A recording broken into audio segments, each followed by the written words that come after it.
Hey guys, Smitty here. Welcome back to the Snake Pit. I had an extravaganza especial planned for you guys for this video on the group that I affectionately like to call the Three Stooges. That is Alejandra Ocasio-Cortez, Rashida Tlaib, and everyone's favorite pile of festering dog shit, Ilhan Omar. But you're going to have to wait for that one. We've got to do this one first.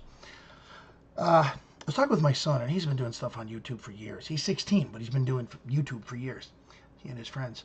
And he said to me, you know, Dad, you got a website. I like what you're doing, but like some of my friends look at your website, and they're like, yeah, but it doesn't say anything about Mr. Smith. I said, well, what do you mean? And he said, well, like nobody really knows who you are. I said, well, you want to give a certain amount of private information, but part of you want to keep yourself. You want to give everything out over the internet. And he said, no, about your views and what you think and where you're coming from.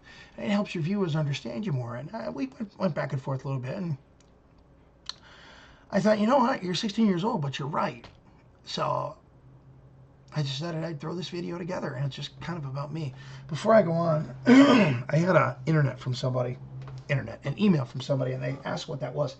That is John Wayne. That is the Duke.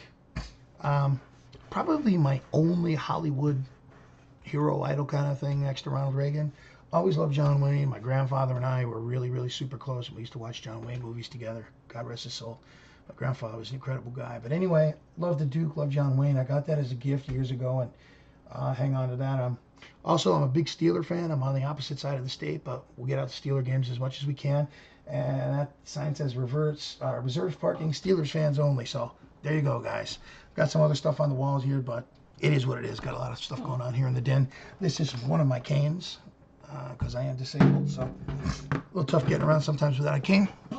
So tell you a little bit about me. I come from a small town in Pennsylvania, northeastern Pennsylvania, called Forty Fort, Pennsylvania. F-O-R-T-Y, F-O-R-T.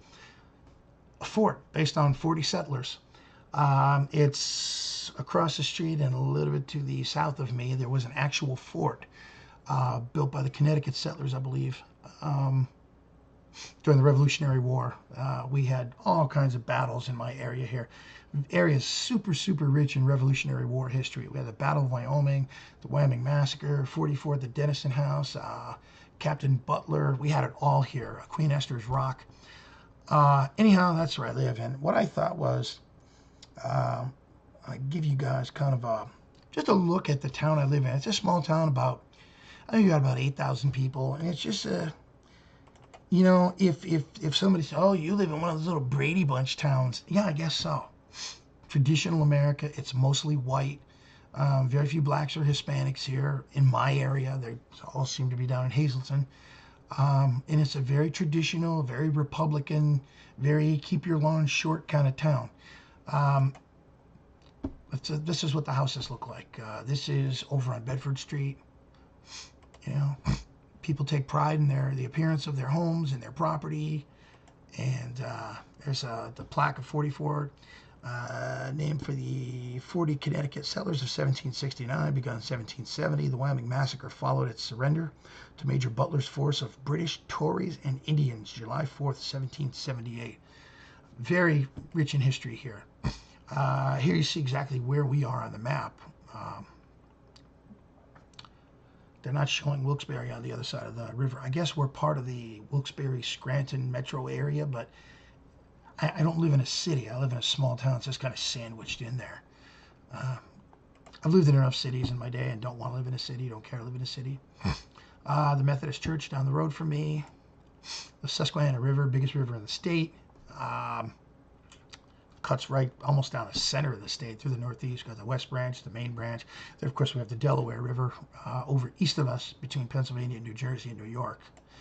1807, that's a 44 meeting house. That is almost directly across the street from where I live, right next to the 44th Cemetery. Another plaque dedicated to the settlers of 44, for 44 Borough Building. That is directly across the street from me. Big, beautiful, old stone and wooden structure. I've still got, if you look down there to the left, to the second column, you'll see what looks like a old, like 1950s, 1960s fallout shelter sign. You're right, that's exactly what it is. Still a fallout shelter in the basement, and it's stocked, I've seen it. One of the signs as you enter the town, just another average home in town, and another, and another, and another. And this is the new sign we just put up that's off the Interstate 81 Cross Valley Expressway. So it just kind of gives you an idea. Oh, I can't forget this, the big Baskin Robbins. That's the talk of the town. That's across the street the other direction from me. Baskin Robbins, Dunkin' Donuts. Ooh, place is insane. It's always packed up. I guess people like paying for $5 coffees. Me, I go to McDonald's and Burger King, pay a buck. But my son and his friends that congregate to this place, they love it. The only thing I like there is the praline ice cream. Damn, it's good. It's probably all preservatives, but it's good. Anyhow, that's a little snapshot of my town, where I live. Excuse me, my allergies are horrible today, and I ask that you bear with me. Put together a little slideshow. Who is Smitty? I am Smitty. And I'm just going to go through some stuff here. I don't want to make it insane, and please bear with me. Maybe you want to know this stuff, maybe you don't. Maybe you don't give a flying fuck. I don't know if I would or not. I was born July 27th, 1966 in Wilkes-Barre, Pennsylvania. Raised a Roman Catholic. I am by no means perfect. I don't go to Mass every week. I go when I can. It's very hard for me to sit down in the pew and do all the calisthenics we do in the Catholic Church. I love God, love the baby Jesus, love the Lord, and I give thanks to get down on my knees and pray as much as I can. I'm thankful for everything that I have. I'm thankful for my life and my family. And I believe that God deserves our thanks and our praise.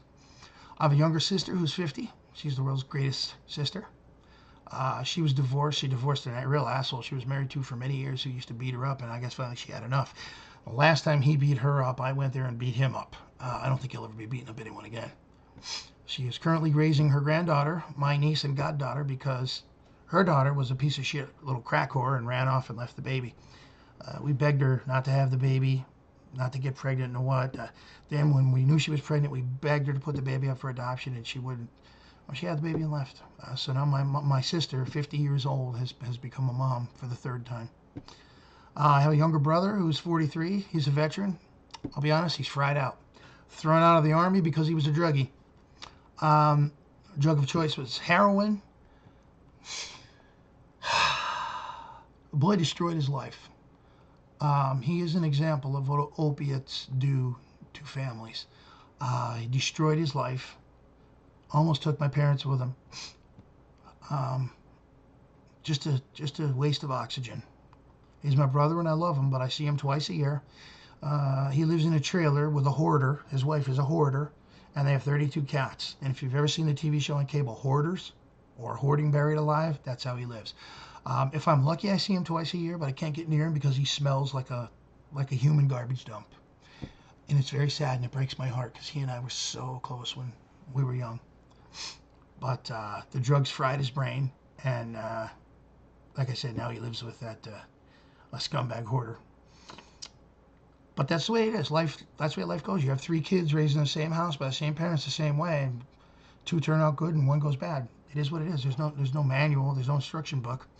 My mom is 70. She's a homemaker. Worked a part-time job most of her life. Now she works a full-time. She's a secretary for a government organization here. If you thought your mom was the best mom on the planet, I'm sorry, you're out of luck, because mine is. The woman's a saint. My dad, 72, is a master welder, master plumber, a mechanic and electrician. Decorated Vietnam vet, held a top secret cryptographic combat clearance as a combat courier. I think the first day he got there, the vehicle he was in got blown up off the road. The 2 guys that were in it got killed. And of course, the inevitable gun jam happened to him because the M16 was a piece of shit when it first got over there. He got an M14 after that and never looked back. Just kept that M14 all through the war. Loved the M14. My dad was an incredible athlete. He was actually scouted by the New York Yankees to play baseball for the Yankees. But he felt that, like all of his uncles who had fought in Korea in World War II, like, yeah, 6 or 8 uncles, he felt the strong family pressure to go and do your service, and he did. He went to Vietnam, and he made it back alive, thank God. But unfortunately, he got doused with Agent Orange a number of times, and that affected my sister, who was born in 1968, conceived and born after he came back. But he had been contaminated with Agent Orange, and unfortunately now my sister has a seizure disorder. It takes these little mini strokes, and that's kind of tied into the Agent Orange. They traced it right to it. But I love my mom, love my dad. They are the absolute greatest, my mom and dad. Someday I'm not going to have them, and I don't know what I'm going to do. I really don't. They are two of the most special people in the world, in my world. The other most special person in my world is my wife. We were married August 11th, 1990, and she has tolerated me for 29 years. Hadn't killed me yet, and she's still here. I don't know what I could say other than she's just the best. My son is 16. He happens to be the coolest kid on the planet. So again, if you thought yours was, you're out of luck. Super intelligent and a hell of a football player. Played for 2 undefeated football teams. Captain of defense twice. 2 Super Bowls he played in. Touchdown in one as a switch tight end. Playing linebacker in the other Super Bowl, knocked the other team's quarterback out of the game. They went on to win both Super Bowls. Kid is brilliant with computers, brilliant with the internet and electronics. Plans on having his own video game design business one day, running his own business. Never wants to work for anyone, and I know he's going to do it. It's that kind of kid. He's like the Einstein kind of deal. Doesn't really like school, doesn't have much use for it, but he's fucking brilliant. I don't know how you reconcile the two. Super, super, super smart. If you talk to my son on the phone, you think you're either talking to a college kid or another adult. That's how smart he is. Excuse me. Who is Smitty? My personal life. Continued. I was an Army brat. Lived all over the country because Dad was in the United States Army.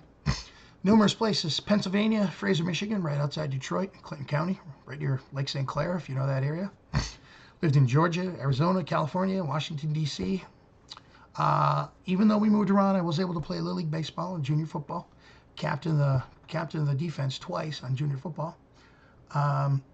Went to Little League championship in our area, regional championship, and we won that when I was playing for a company called Westside Bank.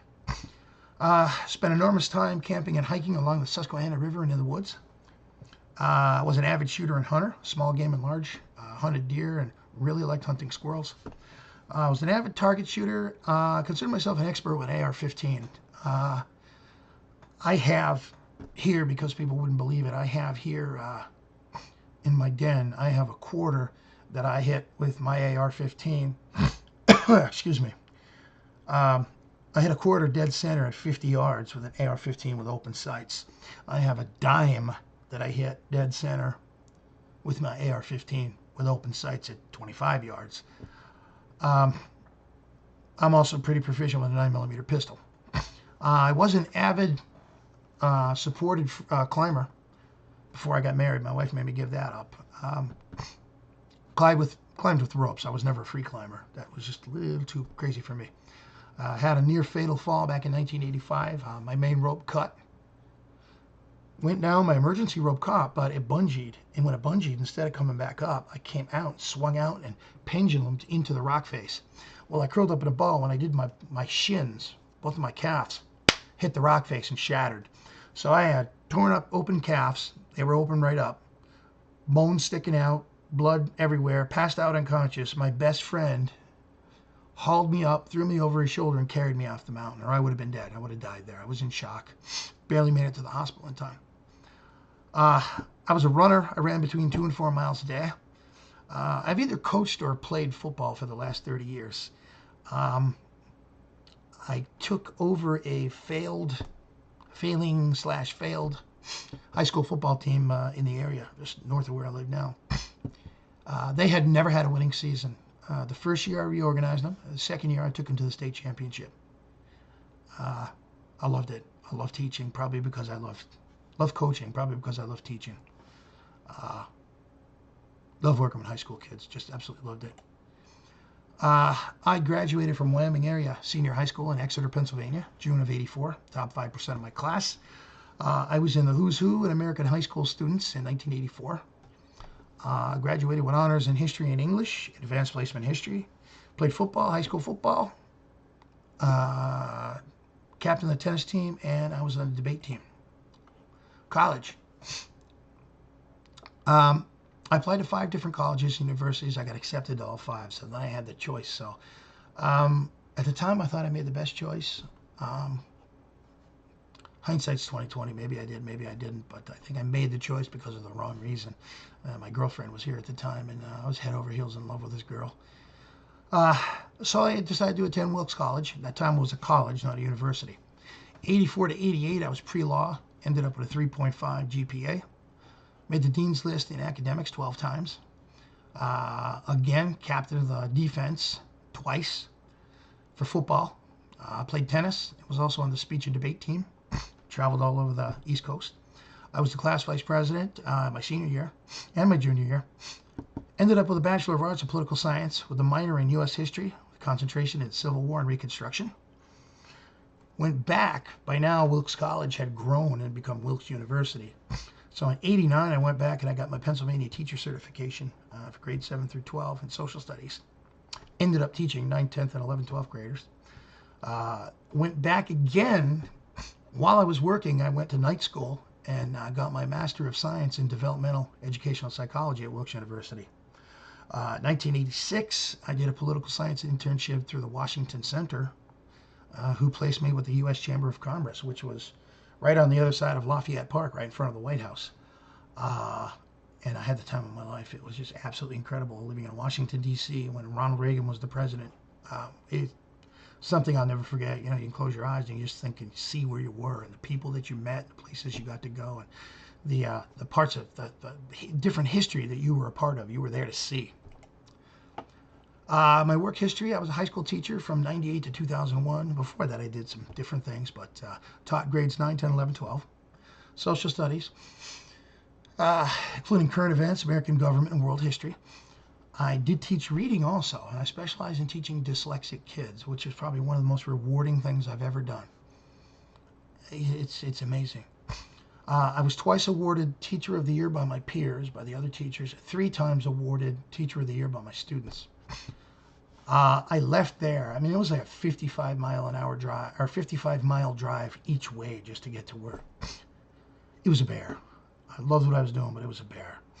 And it took a toll. I know for some people that's not a lot, but it was bad. And the road that I had to drive on, U.S. Route 118, Pennsylvania has a list, and that particular road is at the top of the list of most dangerous roads in the state. It was like once every couple of weeks somebody got killed on that road. Head on, hit by a logging truck, who knows. Left there and went to another company, started at the bottom, worked my way up, and ended up as a senior business analyst. So it was for a large healthcare TPA. Ended up being in management, offered a management position right before I actually had my accident. I was responsible for daily operational reporting to the owners and the board, as well as coming up with ideas, getting them off the ground, and supervising them while they worked. I was working on a $6 million project when I left the company. Then my life changed forever. December 31st, 2006. 3 in the afternoon, my wife and I were on our way back from the store, on our way to pick our son up at daycare. And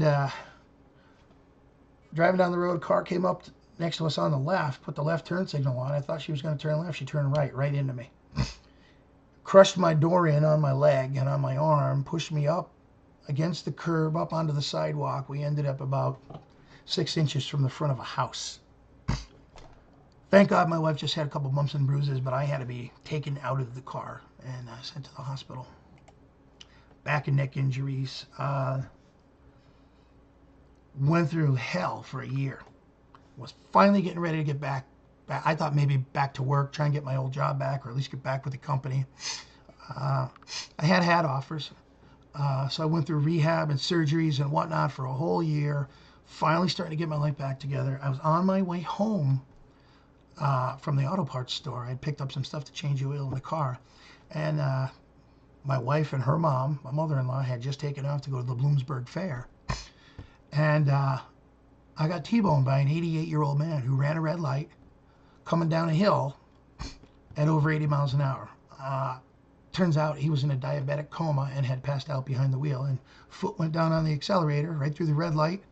You know, I'll never forget. I looked out of the corner of my eye, I saw him coming. There was nothing I could do. Nothing I could do. My car was bent in half, broken, totally destroyed, mangled, thrown 20 yards away on its side. They had to cut me out of the car because of the injuries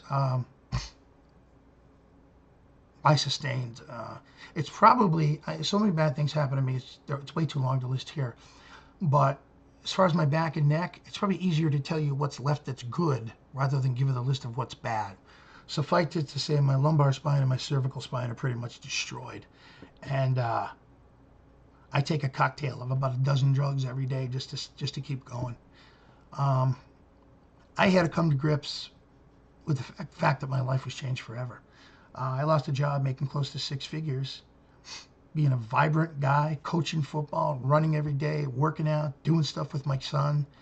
And I lost a 6-figure job, and I was going to live on Social Security disability check.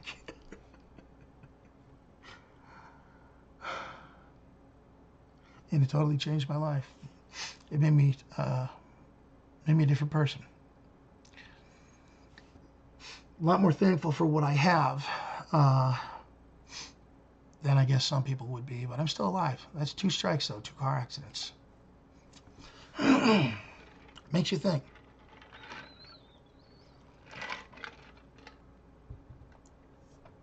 Again, my allergies are so bad today. I don't even know how I could talk, folks, but please excuse me. Politics. Mom and Dad were solid mainstream Democrats, voted for Jimmy Carter, right down the, you know. Then they voted for Ronaldus Magnus in 1980, changed to Republican and never looked back. I was a conservative my whole life until 2008. I was lucky enough to meet Ronald Reagan during my internship. I met Speaker Gingrich. He had just become speaker. Back then he had black hair, not white hair. Met President Reagan, Vice President Bush. I had the last interview with Senator John Hines before he got killed in the helicopter crash. That was for the term paper I was doing for my internship. I met Senator Arlen Specter. God, so many big names back then. I used to go and eat lunch at the Capitol Hill Club. The boss who was overseeing the legislative division of the Chamber of Commerce, his name was Robert Ager. Really cool guy. I believe he was from Syracuse or Binghamton. The Senate liaison's name was Marion Hopkins. Really nice, really cool chick. The House liaison's name was Dan Costello, and Dan used to take me to the Capitol Hill Club to have lunch. Well, at the time, I don't know if they still do this or not, the time, whoever's party was in charge of the White House, they ate on the top floor, and whoever was out of power, they ate downstairs. Well, the Democrats were downstairs, naturally. Reagan was in office, so the Republicans ate upstairs. And I remember going in there, sat down with Dan Costello, and off to my left at this table were Frank Carlucci, who was local, a Scranton boy, Secretary of Defense Caspar Weinberger, and Secretary of State Schultz. And I distinctly remember Weinberger was eating chicken cordon bleu. The other two were eating steak. And Weinberger looks over to me, saw me staring, and he goes, "The chicken cordon bleu is fantastic." And I'm like, holy fuck, the Secretary of Defense just told me the chicken's good. I mean, things like that you don't forget. Just little things that make up your life, you know. I had voted my entire life, never missed an election, voted absentee twice. And for the past 6 years, I've worked locally as an election secretary with my sister. My sister happens to be the judge of elections in one of the local towns, so I work with her. I changed my voter registration to Libertarian in 2008 because I was against the invasion of Iraq. I supported bombing the shit out of Afghanistan. I wanted to nuke Afghanistan. When the Taliban refused to hand over Osama bin Laden, I wanted to nuke him. But I never wanted boots on the ground in either country because I knew where it was going to go. And it went there. And we've been there ever since. I was vehemently against Medicare Part D. And it turned out George W. Bush was nothing more than a progressive rhino. That's all he was. And I like to say, I didn't leave the Republican Party. They left me. Because the Republican Party under George W. Bush, I don't know what the hell they were, but they weren't Republicans. So we get to the world according to Smitty. What do I believe in? I believe in maximum freedom, minimum government interference. That pretty much sums it up. And I think that's what all libertarians believe. I believe in the sanctity of life and protecting the unborn. I was lucky enough to attend the March for Life, not last year, but the year before in D.C. with my son. My son is 16, violently anti-abortion. All his friends, like his whole generation, they were all anti-abortion. It's amazing, but it's so good to see. We've killed almost 60 million babies in this country. Isn't that enough? I'm hoping maybe his generation can turn this around. Maybe President Trump can do it. I don't know. I believe in the Second Amendment. It was never intended for hunting. Everybody hunted then. That's how you survived. That's how you fed your family. Put food on the table. These people had just defeated the most powerful standing army in the world at the time. Defeated a tyrant, King George. The last thing they wanted to do was get in the same situation. They were very leery of a new government. And they believed that people should be armed to make sure the new government didn't turn out to be tyrants as well. That's why the Second Amendment was there. For the militia. Well, who's the militia? We're the militia. I am pro-drug legalization. All drugs, everywhere, all the time. That's what being a libertarian is. But you want to sit and sniff model glue and fry your brain. You get no government benefits. You don't get no Medicare, no Medicaid, nothing. You did it. You take responsibility for it. Just like people want to drive on a motorcycle with no helmet. Fine, do it. Awesome. Go for it.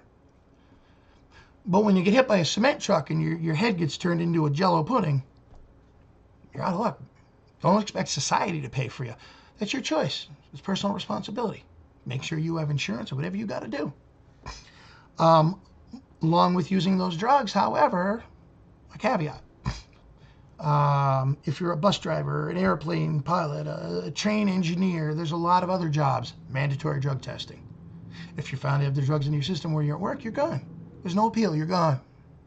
Personal responsibility. Personal responsibility, personal responsibility, personal responsibility. I can't say it enough. It's gone. From the next generation in front of me, it's just gone. And I don't know how, because I certainly didn't teach it to my son.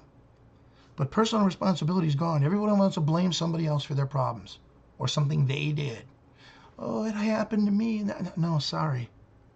Personal responsibility. I believe in a blacktop at playgrounds. Get the wood chips out. Get the plastic out. Get the ground up tire shit out. You know what? We skinned our elbows on our knees and busted our chins and scars. That's part of growing up. For Christ's sake, these people want to take their kids out, wrap them in bubble wrap and in an inflatable life vest and a special harness and give them an oxygen tank with 100% pure organic air. And my God, it's the most ridiculous thing ever. We rode in the back of pickup trucks, open. We rode in the back of cars. We slept back up on the ledge where the speakers used to be, no seatbelts. We ate the red M&Ms. We drank water out of garden hoses and didn't get lead poisoning. We played in the dirt. We played on blacktop. You would think that our generation would have been, an entire generation would have been totally wiped out because of things we did. But we all survived and it made us stronger. It made us better. It's ridiculous what's going on now. And as soon as something happens, somebody wants to sue. Give me a break. World according to Smitty, I believe men are men and women are women. You can pretend, as a libertarian, you can pretend to be anything you want to be. You can be this nasal spray. You can be these glasses. You can pretend to be this cup. You can pretend to be a woman or a man or a goat. But don't try and force me into acknowledging it. Because if you're a man, I'm going to call you a man. If you're a woman, I'm going to call you a woman. If you don't like it, you can go fuck yourself. If you were born a man, you're a man. If you're born a woman, you're a woman. Sorry, that's it. Science doesn't care about your little feelings. If you're a woman, you got the 2 X chromosomes. If you're a man, you got one X and one Y. You can't juggle them and interchange them like a Lego set. It's not the way it works. I believe marriage is between a man and a woman. Marriage was for one reason. You go back to ancient times, this far back. Marriage was to procreate and continue the species, continue the lines, continue the heredity, continue the lineage, continue humankind. Maybe it's because I'm a Catholic. Men don't lay with men, women don't lay with women. Sorry. The Bible says you don't do it. You don't do it.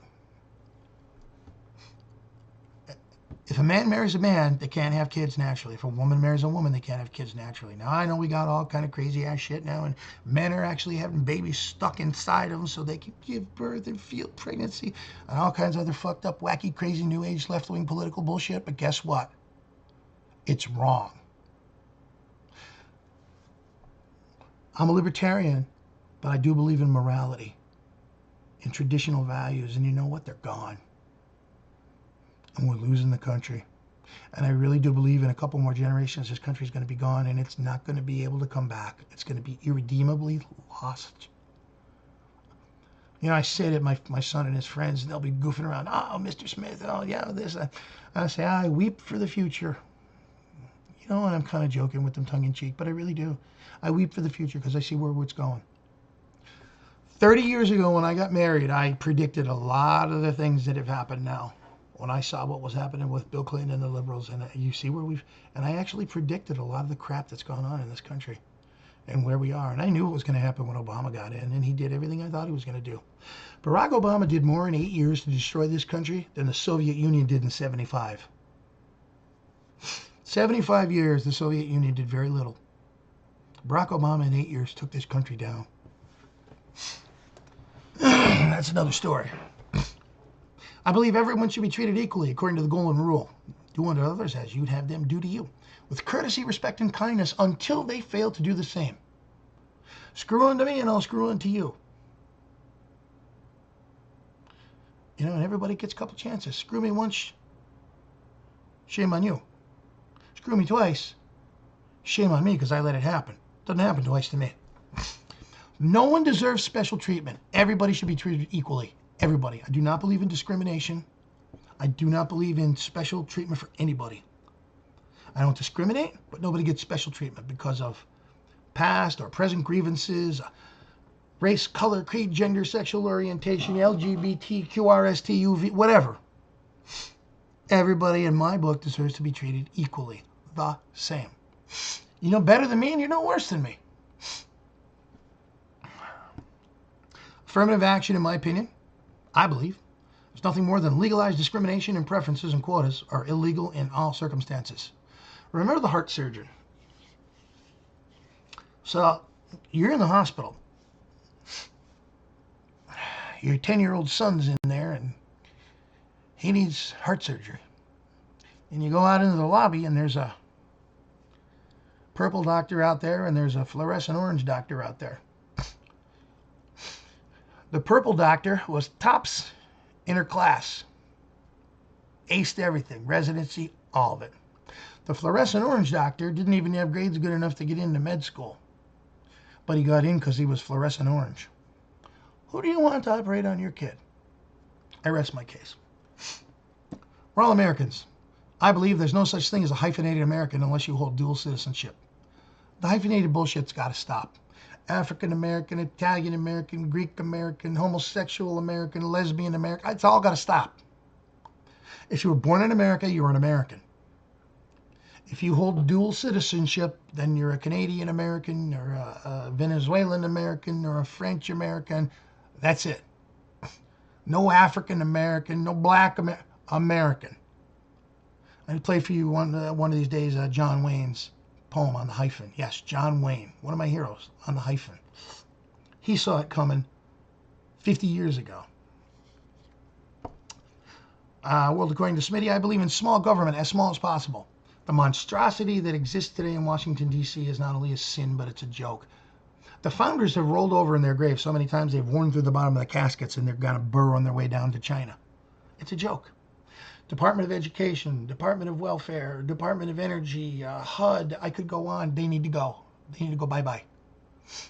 The government of the United States Their first responsibility and primary responsibility is to keep us safe. After that, there's very little that the government is actually supposed to do for us. Regulate the courts, a couple other things, but not many. They're in our bedrooms, they're in our kitchens, they're in our garages, they're in our cars, they ride to work and back and forth with us, they're in the hospital. The government's everywhere. It was never supposed to be like that. That's a complete opposite of what the founders wanted. The founders of this country believed that we, the people, gave the federal government certain rights and responsibilities. We gave them to them. They didn't take them, we gave them to them. And all the rights and responsibilities that we didn't give them were retained by the states and we, the people. I can't think of too many rights we, the people, have anymore. Seems like the government controls everything, and that's wrong. I believe in low taxes.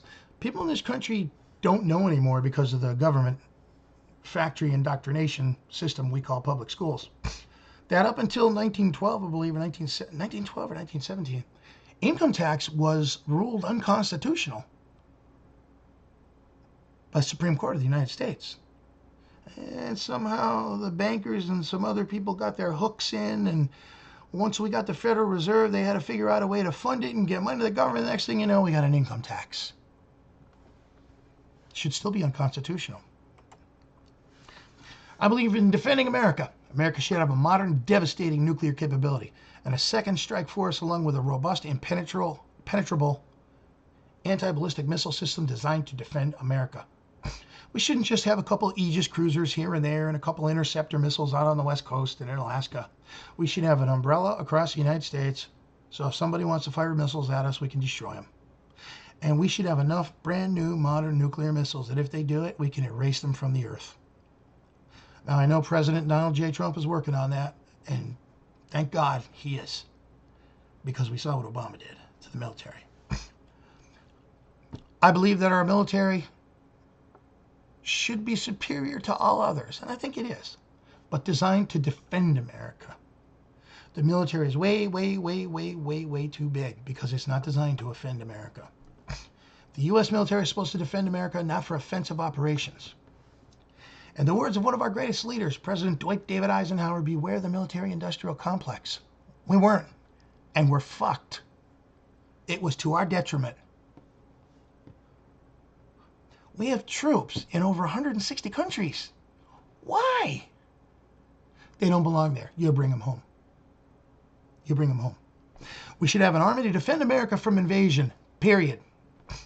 You want to try and get into this country, you would have to fight the most devastating and deadly army on the planet. Marines? We don't need Marines. We're not invading anybody. Sorry, Marines. Bye-bye.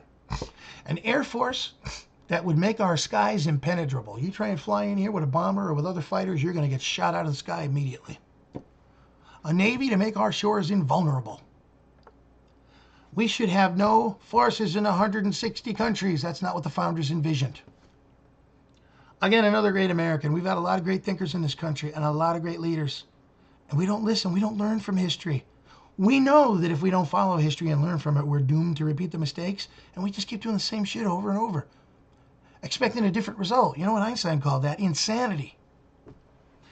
President General George Washington said quite simply 3 words: avoid foreign entanglements. Don't do it.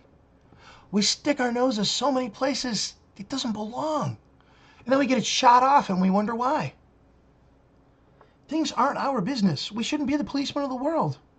Number 1, we can't afford it. Number 2, they don't want us there. I believe in removing the United Nations building from America and canceling our membership. The UN, in my opinion, has become nothing more than a playground and slush fund for wealthy diplomats and their staff to live the high life while their people are suffering and dying and starving at home. And to give voices to the most evil nations on the planet. I'll give you an example. Most of the committee chairmanships in the United States revolve and they go from country to country to country for a certain length of time. Clearly, when Iran gets the chairmanship on the United Nations Council on Human Rights, something's fucked up. Fucked up real bad. Iran should never be chairman of the United Nations Council on Human Rights.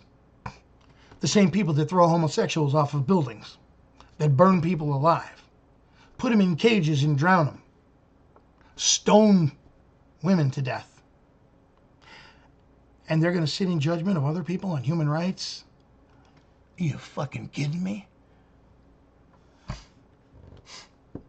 The United Nations building should be torn down. We always need parking in New York City.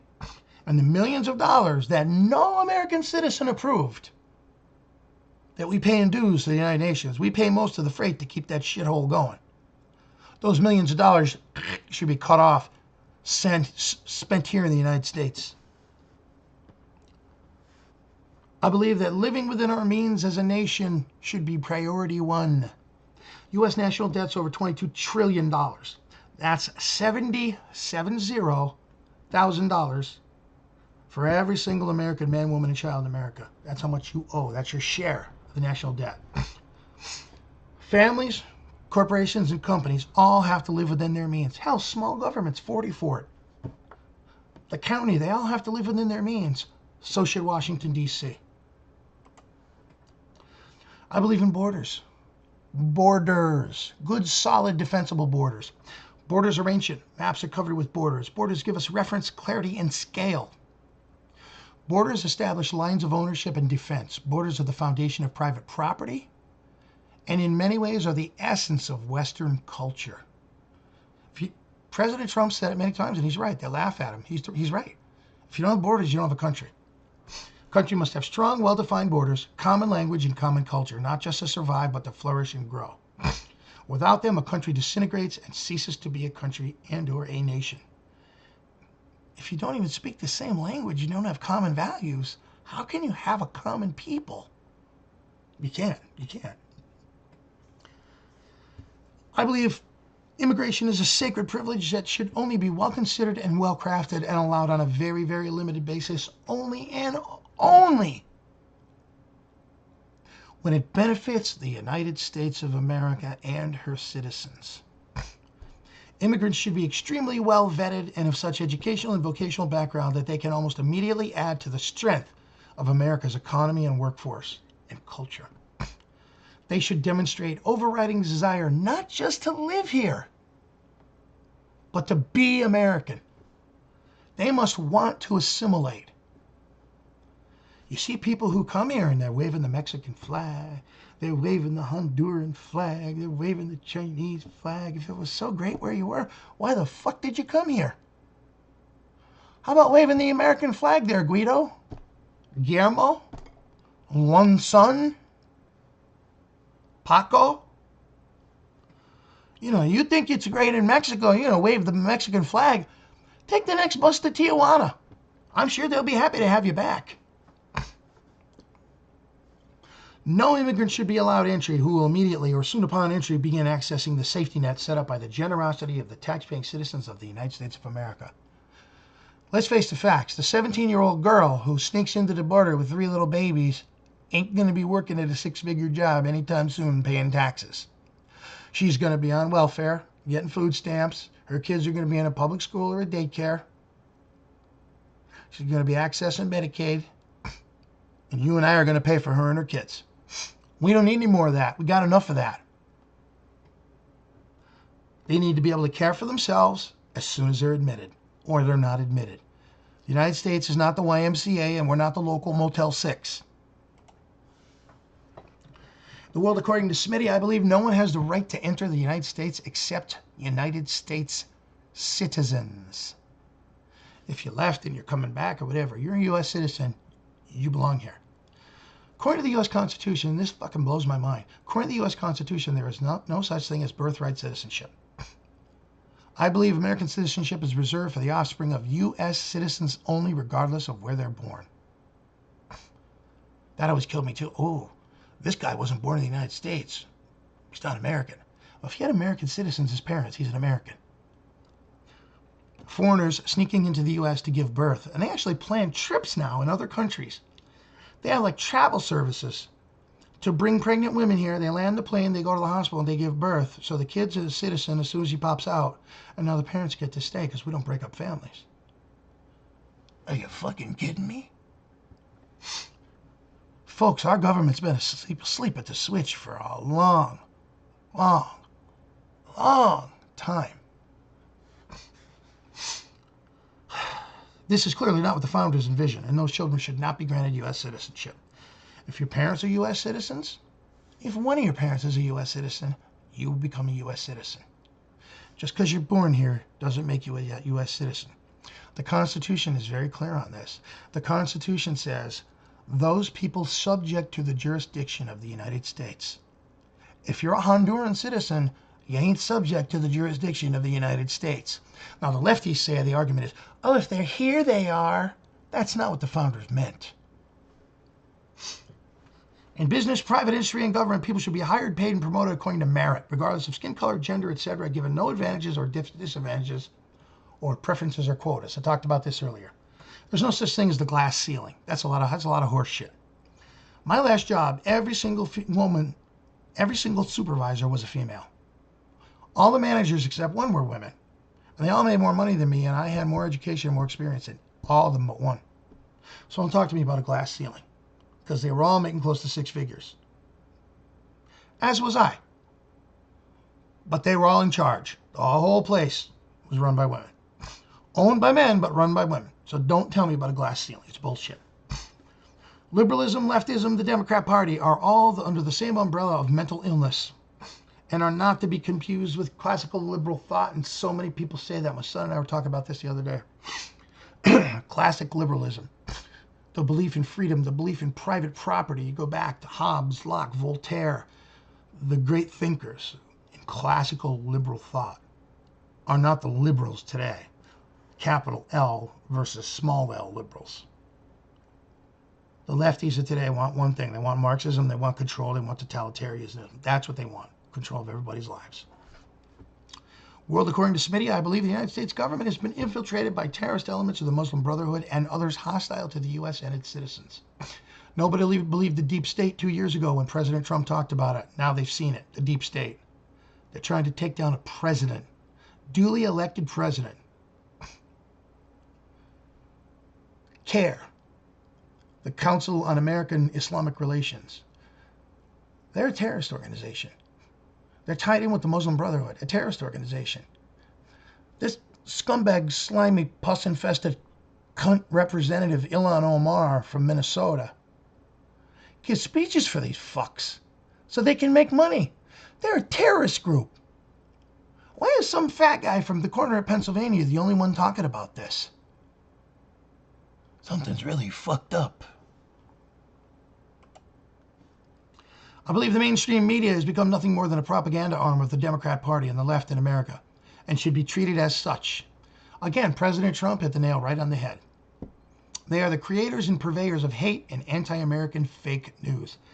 I was watching a thing with Cenk Booger or Cenk Uygur or whatever the hell from the Young Turks. Doing a thing on CNN. He had like 5 different reports together in a collage. Every one of them was a lie. Every single one of them was a lie. A blatant, made-up lie. President Trump's right when he stands there and says, look in the back, that's the fake news. He's right. They invent it. I believe the deep state should be rooted out and removed like the cancer that it is. I believe that America should bring back the firing squad for traitors, starting with Barry Soetoro, a.k.a. Barack Hussein Obama, and most of his administration as an example of the rest of the deep state and any and all would-be traitors. Obama was a traitor. He wasn't an American citizen. Someday, something will come out declassified 100 years from now. I'll be dead and my bones will be bleached. That Obama wasn't an American citizen, because he wasn't. And he got away with it. He fucking got away with it. And he brought in this bullshit that if you're black or yellow or another color or another religion, anybody who dares question you, oh, they're a racist, they're a bigot, they're this phobe or that phobe, because you can't, political correctness. We've lost our minds in this country. We've lost our fucking minds. I don't care what color you are. If you're wrong, you're wrong. If you're a crook, you're a crook. The United States of America has been and is the greatest nation on earth, but can only remain so if we as citizens are vigilant and defeat the forces of evil on the left who would see this republic subverted and mutated into a Marxist dictatorship. Like the Three Stooges. Alejandra Ocasio-Cortez, Rashida Tlaib, and Ilhan Omar, the Three Stooges. They're all Marxists. They call themselves social democrats or democratic social, whatever they want to call them. They're Marxists. The good thing for us is that Cortez doesn't have the brains to come in out of the rain. I mean, she's about as sharp as a bag of wet rocks. She can barely read stuff when they shove the stuff in front of her. I don't think she's had an independent thought her entire life. Political correctness and newspeak, right out of Orwell, must be battled everywhere at all times. It is an infectious disease. It is rapidly killing our discourse as a nation. Political correctness has to stop. Has to stop. I believe in America first.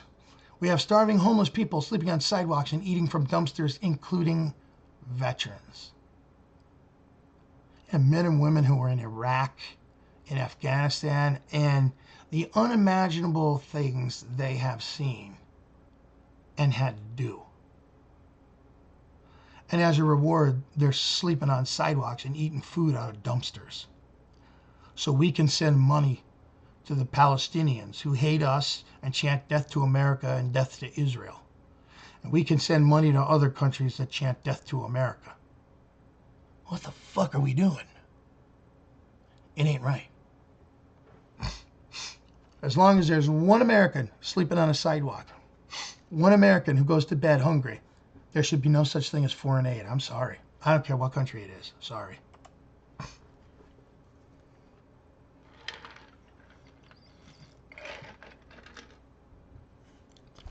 If you're still awake and you've made it this far, God bless you.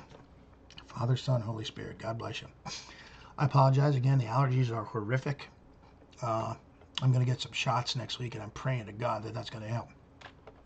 Let me conclude. I'm a simple man with simple traditional values.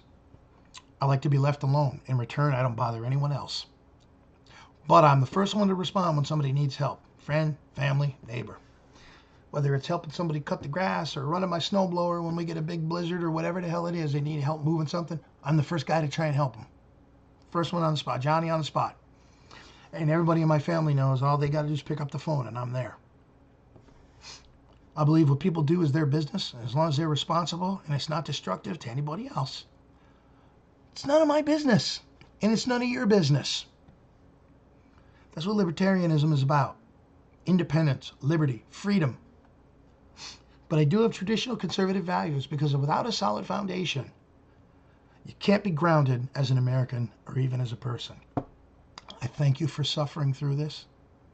We're supposed to be getting some bad storms. We had 3 tornadoes, not last night, but the night before, very close to here. So I'm trying to keep an eye on the weather that's going on. But until then, folks, here in the snake pit, everything is A-okay. God bless you. I thank you. I appreciate you. And next video up is going to be on the Three Stooges, Cortez, Omar, and Tlaib. Until then, God bless. Take care.